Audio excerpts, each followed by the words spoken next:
Good morning, students. I am Amita Seth. Welcomes you in BBBN online classes, and we were reading Ivan's Tries O-Level chapter for class 12th. And till now, we have read about the prisoner Evans, who was a prisoner at Oxford prison, and the two prisoner officers Jackson and Stephen also. And now the exam was going on, and the invigilator was McLeary. Okay, and at that time the exam was over, and around 11:22, a phone rang and Jackson was instructed to talk to Stephen, and Stephen was instructed that by the governor that he would be responsible to see off McLeary to the main gate, and he would lock the main prisoner's cell of Evans. Okay, so till now this we have read, and now let's see what happens next in the next part of the chapter. At 11:25 AM, the governor heard the final exchanges. So क्योंकि governor ने जो microphone लगा रखा है उसमें 11:25 को उसने देखा कि गवर्नर ने कुछ एक्सचेंजेस हुए हैं, यानी कुछ आवाज़ें आ रही हैं. अब वो क्या आवाज़ें हैं? Stop writing please. 11:25 को उसने बोला मैक्लरी ने कि अब लिखना बंद करो. Put your sheet in order and see they are correctly numbered. और अपनी जो शीट्स हैं वो ऑर्डर में रख दो और देखो कि वो करेक्टली नंबर्ड हैं या नहीं है. Scraping of chairs and tables. Scraping means noise है ना, ड्रैगिंग ऑफ, जो ड्रैगिंग की नॉइज होती है, तो चेयर और टेबल की नॉइज आने लगी. Thank you very much sir. So Evans was saying thank you to McCleary. Ah right was it, not too bad. तो उसने कहा कि नहीं, एक्चुअली कैसा था पेपर्स. उसने कहा नॉट टू बैड, यानी बहुत ज़्यादा गंदा नहीं था. Good mister Stephens, very loud. The governor heard the door clang for the last time. The examination was over. अब जो स्टीफन है वो मैक्लरी को लेकर गेट से बाहर जा रहा है, और लास्ट टाइम गवर्नर ने सुना कि जो गेट है उसकी क्लैंग की आवाज़. नोटिस नॉइज ऑफ क्लैंग, जैसे कोई भी आयरन मेटल जो होता है उसकी नॉइज जो होती है उसे हम क्लैंगिंग नॉइज कहते हैं. Okay, so examination was over. How did he get on, do you think, asked Stephen as he walk beside McCleary to the main gates. So अब स्टीफन मैक्लरी को मेन गेट तक छोड़ने जा रहा है, और उसने स्टीफन पूछ रहा है कि आपको क्या लगता है कि इवांस का एग्जाम कैसा गया होगा. Ouch, I cannot think he's distinguished himself. I'm afraid. उसने कहा मुझे लगता है कि उसने बहुत अच्छा नहीं किया है, शायद उसे क्वेश्चन ही समझ में नहीं आया.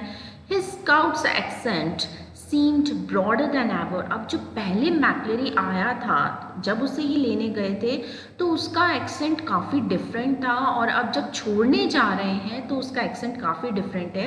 And is long black overcoat reaching almost two his knees. यानी कि जो पहले उनका ब्लैक ओवरकोट था जो उनको काफ़ी टाइट सा आ रहा था जब वो आए थे, अब जाते हुए वो बहुत ज़्यादा लूज हो गया है, उनके नी तक पहुँच रहा है.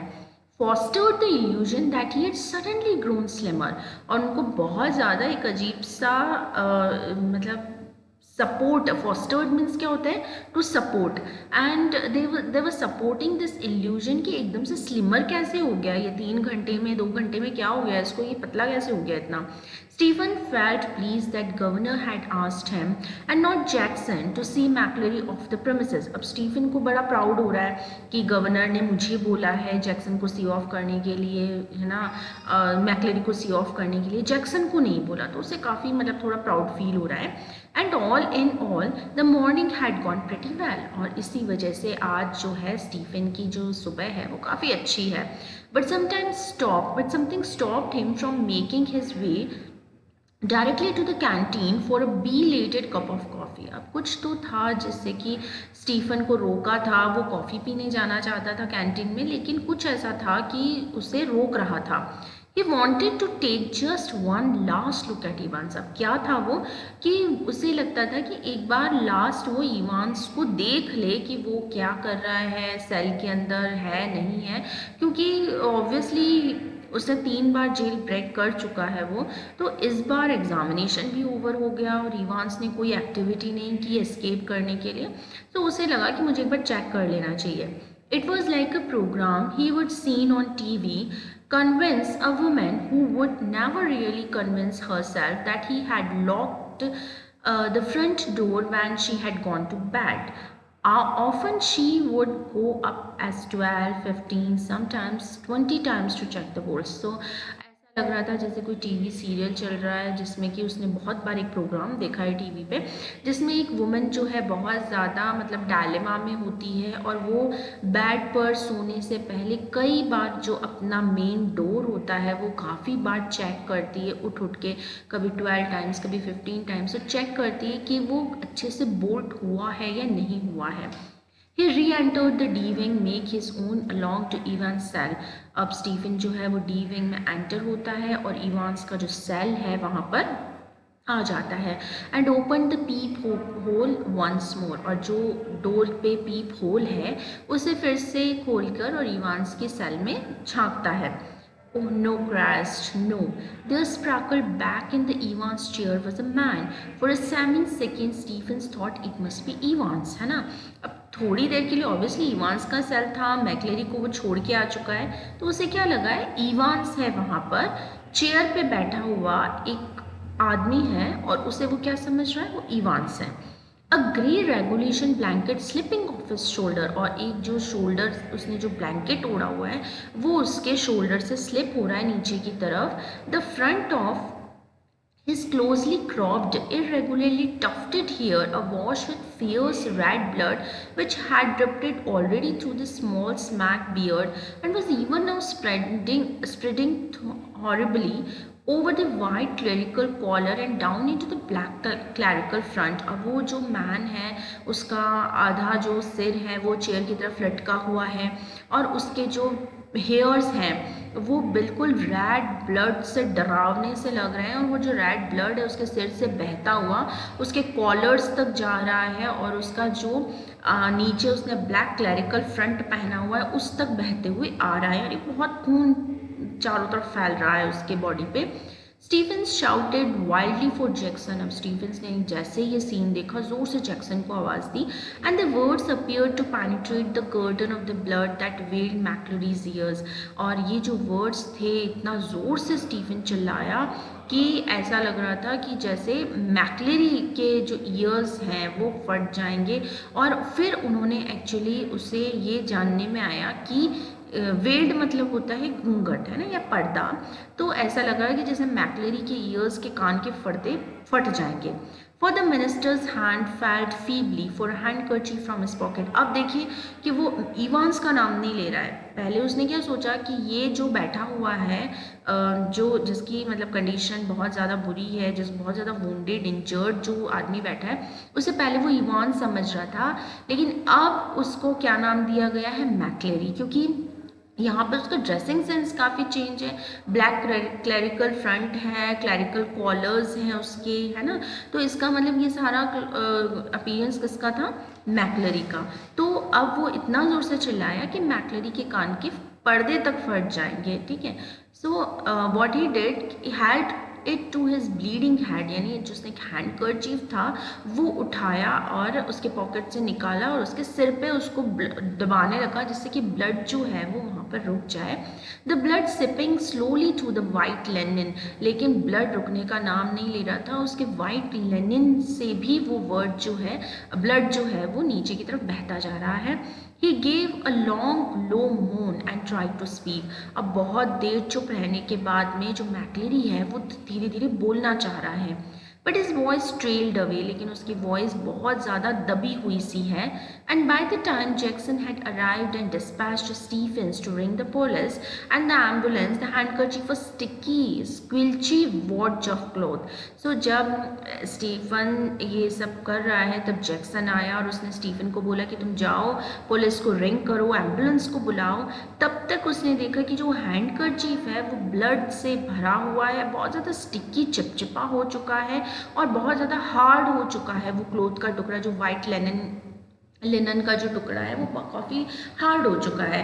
तो एक तरफ से जो मतलब बहता हुआ जो ब्लड होता है वो काफ़ी वार्म होता है, काफ़ी हॉट होता है और इजीली वो जो कपड़ा है वो इतना ज़्यादा हार्ड नहीं हो पाता है. तो ऑब्वियसली कुछ और चीज़ है शायद जिससे कि ये सारी सिम्टम्स दिख रहे हैं. McCleary slowed, raised himself, his face twisted tightly with pain. अब मैक्लेरी जो है वो धीरे से उठता है और उसका फेस जो है वो बहुत ज़्यादा मतलब पेनफुल दिख रहा है। Do not worry about the ambulance, man. I'm right. Get the police. I know where है। अब वो क्या बोल रहा है कि प्लीज़ आप एम्बुलेंस की फिक्र मत करिए, आप पुलिस को बुलाइए, मुझे पता है कि वो कहाँ गया है। अब वो यानी इवांस, अब ये क्या प्रिटेंड कर रहा है कि मैक्लेरी है और इवांस भाग चुका है। Okay. He closed his eyes and another drip of blood splashed like a huge raindrop on the wooden floor.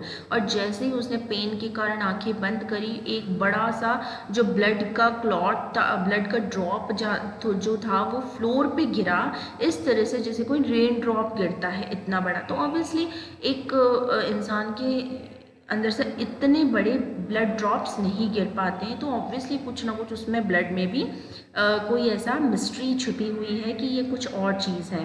His hand felt along the table, found the German question paper. अब वो अपने हाथ अपनी table पे चलाता हुआ उस जो जर्मन क्वेश्चन पेपर है उसने उसको लिया अपने हाथ में and grasp it tightly in his blood stained hand. और जो उसके खून भरे हाथ है उसमें उसने जो क्वेश्चन पेपर है वो बहुत ग्रेस्प कर लिया, यानी बहुत टाइटली पकड़ लिया। Get the governor, I know where Evans. अब वो बोल रहे हैं कि प्लीज़ गवर्नर को बुलाओ, मुझे पता है कि इवांस कहाँ पर है। Almost immediately, sirens were sounding, prison officers barked orders, puzzled prisoners pushed their way along the corridors, doors were banged and bolted and phones were ringing everywhere. So obviously सब लोगों को पता चल चुका है कि इवांस भाग चुका है, तो सायरन्स बज रहे हैं और है ना जो प्रिजनर्स हैं वो भी पजल्ड हो गए कि पता नहीं क्या हो गया। सारे कॉरिडोर्स बंद कर दिए गए, डोर्स को बंद कर दिया गया, सारे डोर्स को बोल्ट कर दिया गया, चारों तरफ बस फ़ोन के बजने की आवाज़ें आ रही हैं। And within a minute, McClary with Jackson and Stephen supporting him on the either side, his face now strickled and caked with drawing blood. अब उसको मैक्लरी को एक तरफ से जैक्सन और स्टीफन ने पकड़ा हुआ है और उसे ले जा रहे हैं नीचे, लेकिन एकदम से देखा कि मैक्लरी का जो फेस है वो बहुत ज़्यादा ड्राई हो गया है, मतलब ये जो ब्लड है वो ड्राई हो गया है, वो सूख गया है। Was greeted in the prison yard by the governor. और फिर जब उसे नीचे लेके गए तो वहाँ पर यार्ड पे गवर्नर खड़ा था और उसने मैक्लरी को वहाँ पर देखा, परप्लेक्स्ड एंड ग्रिम। अब बहुत ज़्यादा कंफ्यूज्ड है वो गवर्नर भी और बहुत ज़्यादा दुखी भी है कि आखिर वापस से इवांस ने चकमा दे दिया और वो वहाँ से भाग चुका है। We must get you to hospital immediately, I just don't. तो उसने बोला कि आपको हम जल्दी से जल्दी हॉस्पिटल ले जाते हैं। You have called the police? उसने कहा क्या आपने पुलिस को बुला लिया? Yes, they are on their way. But I'm right. Look here. Awkwardly, he opened the German question paper and thirsted before the governor's face. It's there. Do you see what I mean? तो उसने कहा कि मैं बिल्कुल ठीक हूँ। उसने German question paper जो था खोला और बहुत उसने जल्दी से गवर्नर के फेस के आगे रख दिया कि देखो इसमें मैं क्या कहना चाहता हूँ तुम्हें कि वो कहाँ भागा है। यानी कि जो भी उसने इंडेक्स नंबर भेजे थे या जो पेपर था उसमें पीछे की तरफ कुछ लिखा हुआ था और वो जर्मनी में था और मैक्लरी जो है उसको पढ़ के बताना चाहता था कि वो जहाँ भागा है उसका जो एड्रेस है या उसके जो क्लूज़ हैं वो उसके क्वेश्चन पेपर के पीछे लिखे गए हैं, वो इसीलिए बार बार क्वेश्चन पेपर को दिखा रहा था। Okay. The governor looked down and realise what McCleary was trying to tell him. अब गवर्नर ने देखा क्वेश्चन पेपर और देखा कि अच्छा मैक्लरी क्या कहना चाहता है। A photocopied sheet had been carefully and cleverly superimposed over the night page of the question paper. तो जो क्वेश्चन पेपर का पेज है उसके ऊपर एक फोटोकॉपी शीट जो है बहुत अच्छे से बहुत केयरफुली सुपर इम्पोज्ड करी हुई है, यानी उसके ऊपर बहुत अच्छे से पेस्ट की हुई है जिससे कि किसी को पता ना चले कि एक्चुअली ये क्वेश्चन पेपर का ही पार्ट है या नहीं है। और वो उसमें उसने क्लू छिपा रखे थे उस फोटोकॉपी में कि एक्चुअली इवांस को भाग के जाना का है। Okay, so this is it for today and will study the next part of the chapter in the next video. Till then, happy learning.